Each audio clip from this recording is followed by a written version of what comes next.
एक घटिया सा 2 कौड़ी का प्रोग्राम आता है बिग बॉस।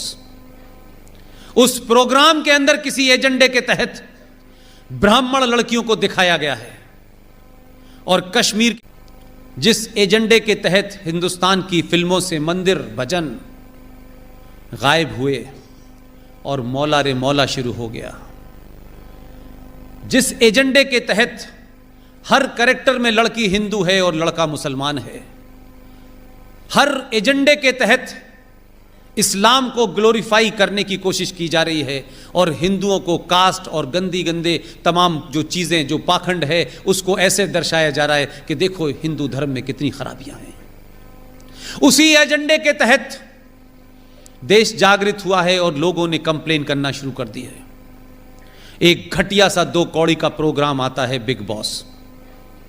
उस प्रोग्राम के अंदर किसी एजेंडे के तहत ब्राह्मण लड़कियों को दिखाया गया है और कश्मीर के मुसलमान लड़कों को एक ऐसी अवस्था में दिखाया गया है जो सार्वजनिक तौर पे आप उस प्रोग्राम में देख सकते हैं, लेकिन मैं नहीं कह सकता। एक एजेंडे के तहत यह किया जा रहा है ताकि इस देश के सनातन संस्कृति की भोली भाली लड़कियों को पहले बॉलीवुड के नाम पर खेल किया गया और अब ये बिग बॉस नाम के टाइप के प्रोग्राम जो चलते हैं बाजारू, उसके तहत किया जा रहा है। मैं ये नहीं कहता कि कोई प्रोग्राम आपकी संस्कृति को कमजोर कर देगा, लेकिन इस पे आपका रिएक्शन आना चाहिए, क्योंकि कुछ लोगों ने यह मान लिया है कि धीरे धीरे धीरे धीरे वो सब करो जिससे कुछ चीजें ग्लोरीफाइड लगें और उनको चलते रहना चाहिए। फिल्मों का एजेंडा मैंने खूब देखा है। एक साहब अथीस्ट हैं, कहते हैं मैं धर्म को नहीं मानता, लेकिन उन्होंने जितनी कहानियां लिखी हैं उस कहानियों का सबसे बड़ा कैरेक्टर है अमिताभ बच्चन। वो खुद अथीस्ट हैं, लेकिन उनकी कहानी में अमिताभ बच्चन मंदिर में जाके कहता है कि तुम खुश तो बहुत हुए होगे, आज तुम्हारी मैं देहरी पे माथा टेकने आया हूं। लेकिन वही अमिताभ बच्चन की हर स्टोरी में या तो वो 786 का बिल्ला होता है जिसे गोली लग के निकल जाती है। जितने भी कैरेक्टर हिंदुओं के नाम से हैं, उन कैरेक्टर में या तो वो हिंदू चोर दिखाया गया है, या दोगला दिखाया गया है, या वो मक्कार दिखाया गया है। और जितने भी नाम मुसलमान हैं, उन नामों के अंदर इतनी इज्जत और इतनी शालीनता दिखाई गई है कि उससे ज्यादा शालीनता कहीं मिलती नहीं है। हर कैरेक्टर के अंदर उसको एक ईमानदार मुसलमान दिखाया गया है। हर कैरेक्टर के अंदर एक खास सोच को बड़ा किया गया है। और मैं नहीं कह रहा, आप सब लोगों ने अमिताभ बच्चन की फिल्में देखी हैं। इस एजेंडे के तहत छोटी सी घटना है, संजय दत्त ने बायोपिक बनाई थी, आप सब ने देखी होगी।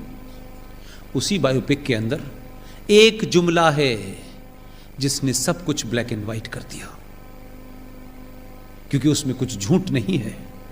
संजय दत्त के पिताजी सुनील दत्त ने जब नरगिस से शादी करने का प्रपोजल रखा, आप जानते हैं उस वक्त के मुंबई का माफिया डॉन हाजी मस्तान ने फोन किया सुनील दत्त को और कहा कि तुम्हें किसने कहा है कि नरगिस से शादी करो, और उसको अपने उस अड्डे पे बुलाया। ये सच्ची घटना है। और उसने कहा कि मैं नरगिस को खुश रखूंगा, आप यकीन मानिए।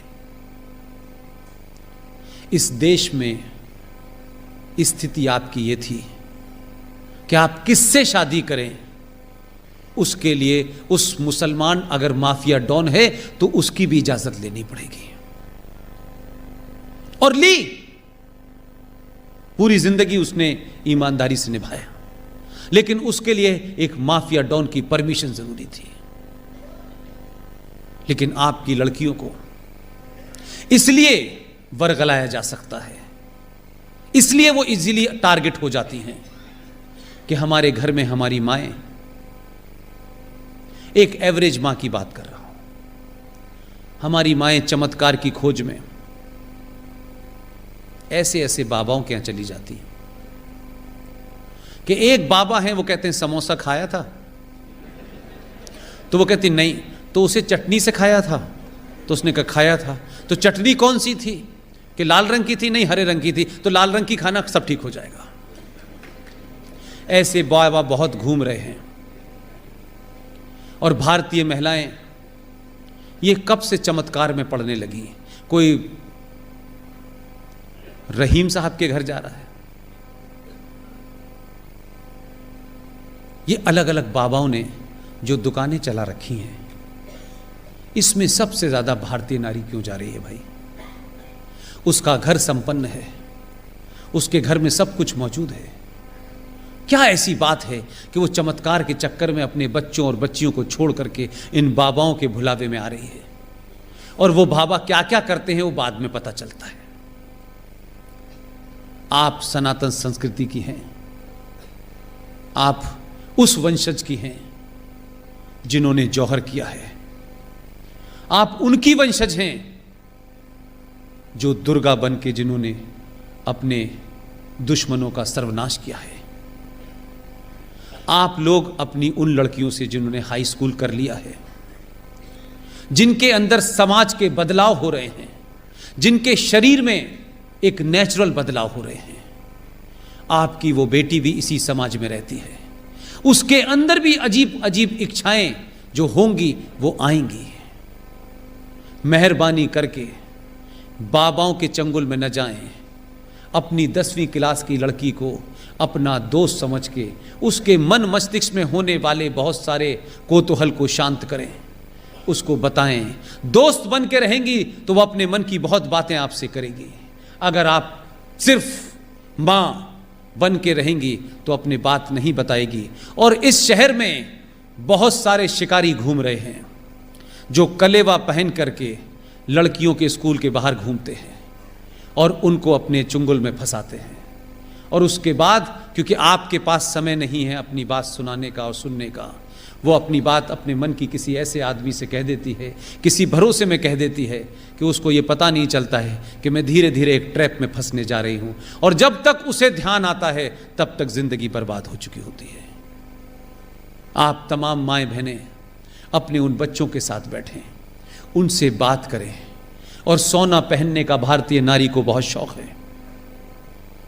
सोना पहन करके सड़क पे चलेंगी, हजारों लुटेरे भूखे नंगे घूम रहे हैं जो आपकी एक सोने की चैन छीनने के चक्कर में आपकी जान जा सकती है।